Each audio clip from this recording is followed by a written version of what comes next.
चॅनलवरती आपल्या सगळ्यांचं स्वागत आहे. प्रत्येक वेळेला नवीन काहीतरी माहिती घेऊन मी तुमच्या समोर येत असते. आजही माझ्यासोबत एक आहेत निवेदिता, ज्या डिक्कीच्या महिलांना बिझनेसमध्ये कसं उतरावं, त्याच्यासाठी लागणारे डॉक्युमेंटेशन, टॅक्सेशन, लोन, बाकीच्या सगळ्या बँकिंग प्रोसेस त्या करून देतात.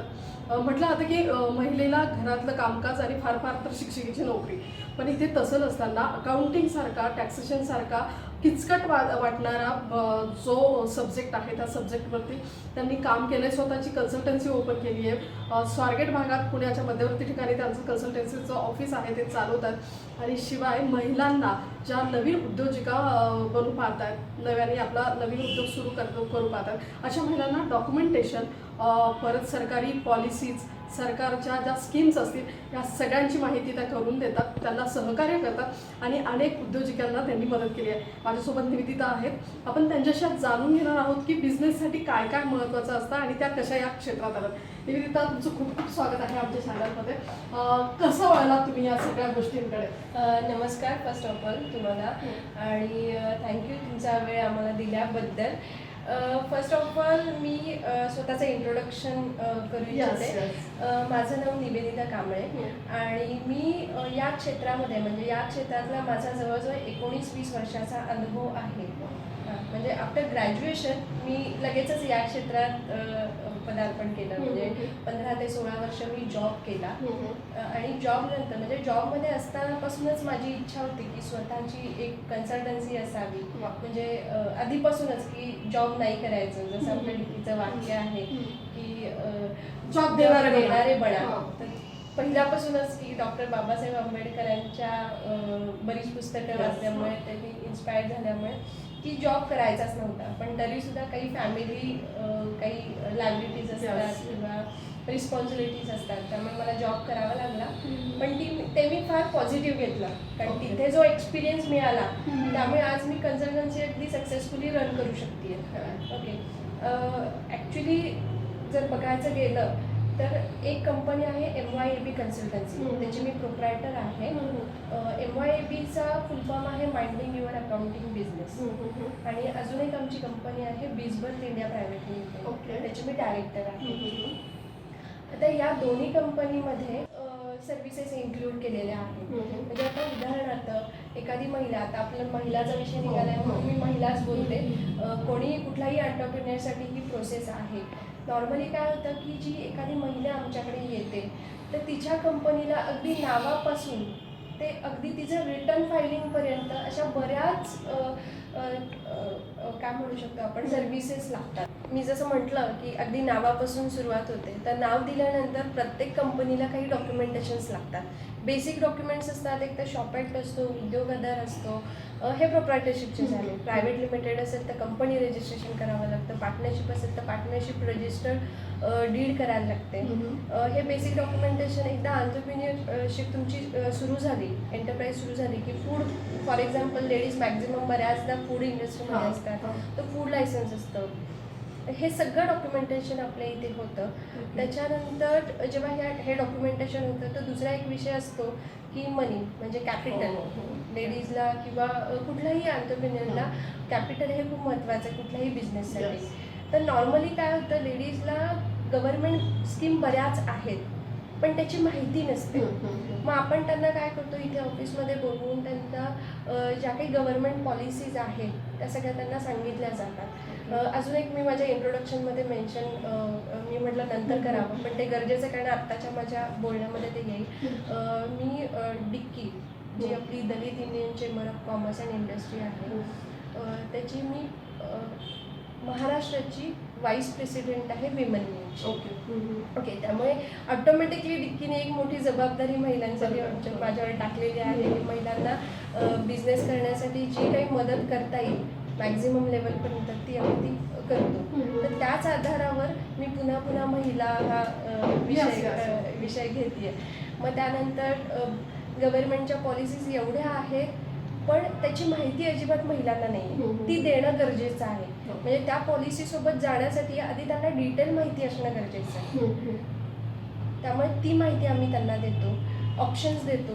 ज्या काही स्कीम्स असतील लोनसाठी, ज्या काही स्कीम्स असतील, जे नेहमी डिक्कीच्या ह्याच्यामध्ये येतं की स्टँडअप इंडिया ही एक मोठी स्कीम आहे. त्या स्टँडअप इंडियाविषयी माहिती दिली जाते. आणि मेन लेडीजला काय असतं की त्यांच्या नावाने कुठली प्रॉपर्टी नसते मुळात. मग अशा वेळेला लोन मिळवणं अवघड होऊन जातं. हां, एक्झॅक्टली. म्हणूनच या केसमध्ये काय होतं, स्टँडअप इंडिया ही जी स्कीम आहे विदाऊट कोलॅटरल आहे. त्यामुळे बेसिकली आम्ही काय करतो की स्टँडअप इंडियाची मॅक्झिमम त्यांना माहिती देतो की जेणेकरून विदाऊट कोलॅटरल त्यांच्या बिझनेससाठी त्यांना कॅपिटल करता येईल.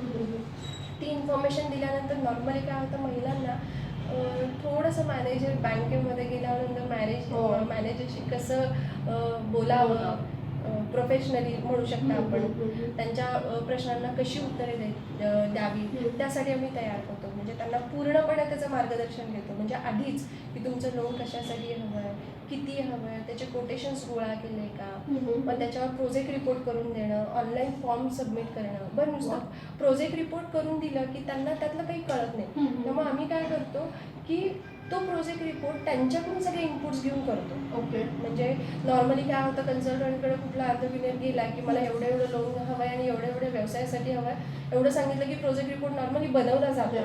तुम्हाला जर माहिती असेल तर. पण आम्ही काय करतो की इनपुट्स मॅक्सिमम आम्ही त्या महिलेकडून घेतो की जेणेकरून जेव्हा ती बँकमध्ये जाईल तर तिला त्या प्रश्नांची सगळी उत्तरं देता येईल.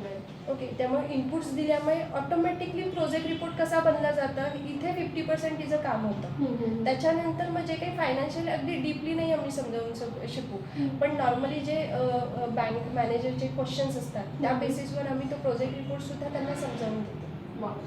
कुठल्याही बिझनेसला जसं तुम्ही म्हटलं की डॉक्युमेंटेशन खूप इम्पॉर्टंट आहे किंवा लोन मिळवणं कॅपिटलसाठी ते महत्त्वाचं आहे. पण बँकांच्या ना खूप गोष्टी अशा किचकट असतात की हे डॉक्युमेंट पाहिजे, ते डॉक्युमेंट पाहिजे, इथे साईन पाहिजे. कारण एक लोन फाईल प्रोसेस करायला अनेक कालावधी जायला लागतो. अशा याच्यामध्ये तुमचा नेमका रोल काय आहे?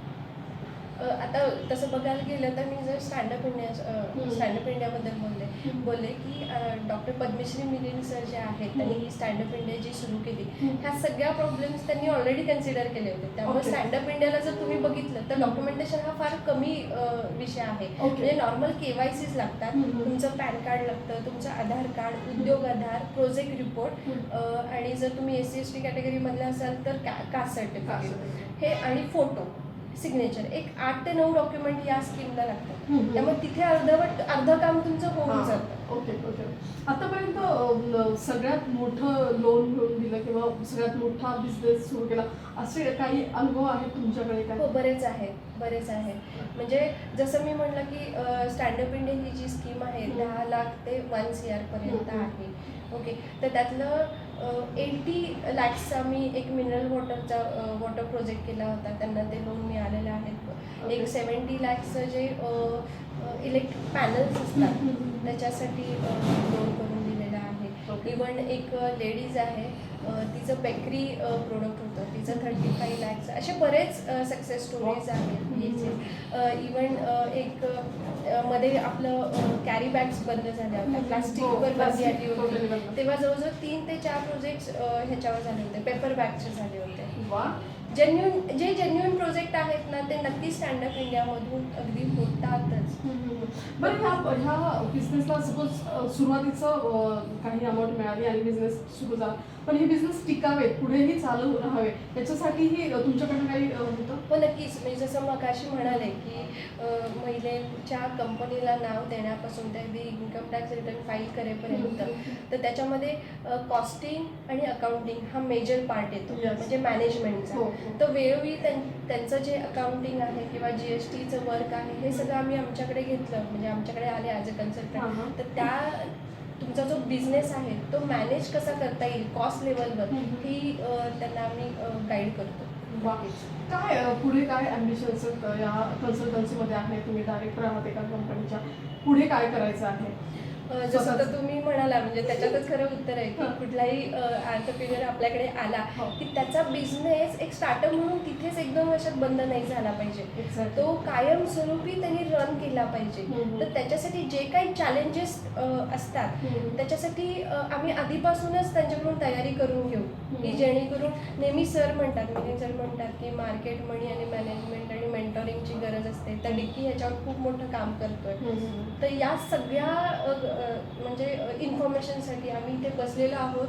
त्यामुळे मी महिलांना असं आवाहन करते की तुम्हाला जर फक्त पॉलिसीजसाठी नाही बिझनेसमध्ये सुद्धा काही इश्यूज येत असतील तर नक्की अगदी मनमोकळेपणाने आमच्याशी बोला.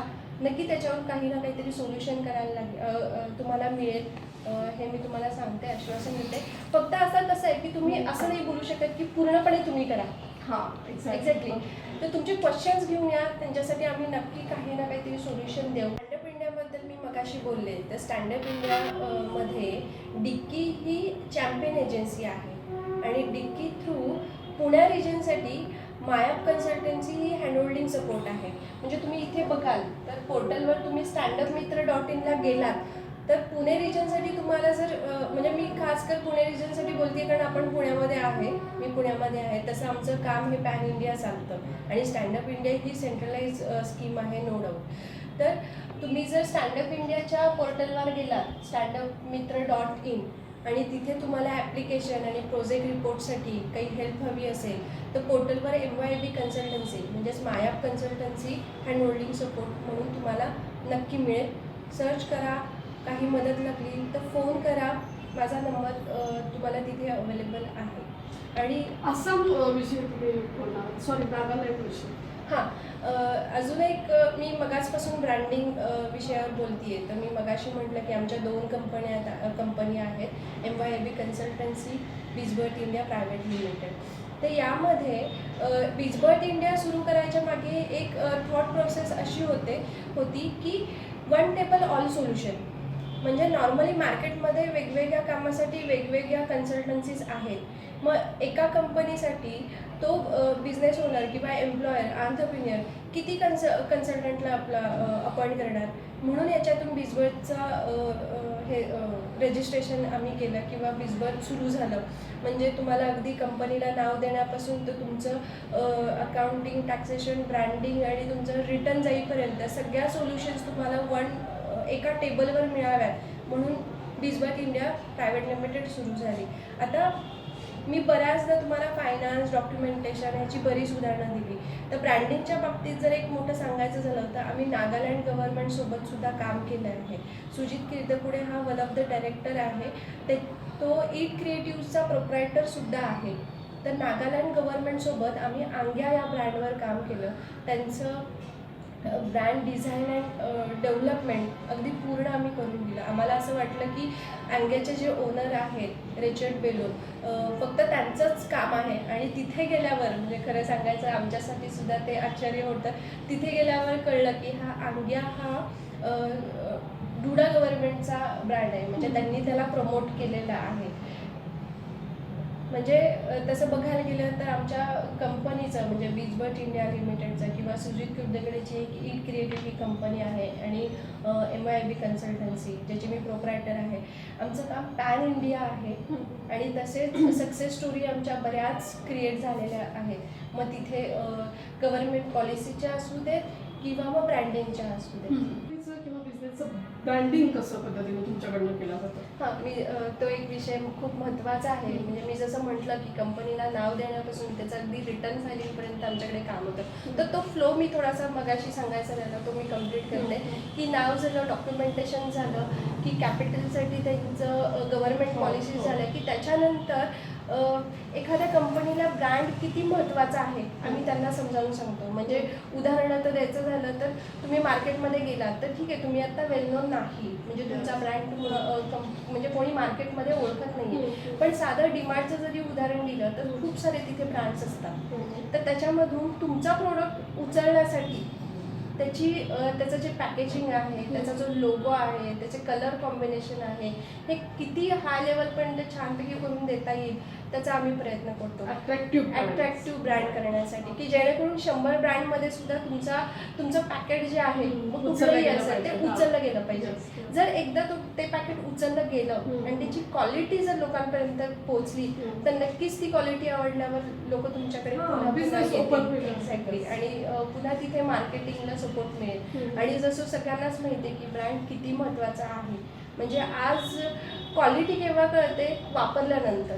मग ते वापरण्यासाठी ब्रँड खूप महत्त्वाचा आहे. अगदी ब्रँडिंग, त्याचं पॅकेजिंग, फोटोग्राफी, लॉन्चिंग, या सगळ्या गोष्टींचं या सगळ्या सर्व्हिसेस पण आमच्या इथे दिल्या जातात. त्याच्यानंतर मग टॅक्सेशन विषय येतो. मग टॅक्सेशनमध्ये तुमचं जे इनडायरेक्ट टॅक्स असू दे किंवा डायरेक्ट टॅक्स असू दे त्याचं इथे कन्सल्टन्सी होते. Documentation, financial, taxation and government policies होतात. त्याच्यासोबतच बीजबर्थ इंडिया प्रायव्हेट लिमिटेडमध्ये या ब्रँडिंग म्हणजे ब्रँडिंगसोबत ब्रँडिंग आणि लॉन्चिंग, पॅकेजिंग, मार्केटिंग या सगळ्या सर्व्हिसेस दिल्या जातात. या म्हणजे मायापच्या सर्व्हिसेस आणि प्लस ब्रँडिंगच्या सर्व्हिसेस ह्या कंबाईन केलेल्या आहेत आम्ही बीजबर्थ इंडियामध्ये. त्यामुळे तुम्ही एखादाही एंटरप्रिन्युअर आमच्याकडे अगदी आला, अगदी रॉ, तर त्याला बिझनेसला आयडिया देण्यापासून तर त्याचा ब्रँड एस्टॅब्लिश करेपर्यंत आमच्याकडे इथे सर्व्हिसेस उपलब्ध आहेत. ग्रेट. ह्या आपल्यासोबत होत्या निवेदिता कांबळे. गेल्या 20 वर्षापासून अकाउंटिंग, टॅक्सेशन आणि एकूणच गव्हर्नमेंटच्या स्कीममध्ये काय काय माहिती महिलांना दिल्या जाईल बिझनेससाठीच्या ह्या सगळ्यांवरती त्या काम करतात आणि पुढेही त्या मार्गदर्शन करत राहतील. आपण परत भेटूयात नवीन एका व्यक्तिमत्वासोबत. तोपर्यंत पाहत राहा महामीडिया वॉच. थँक्यू.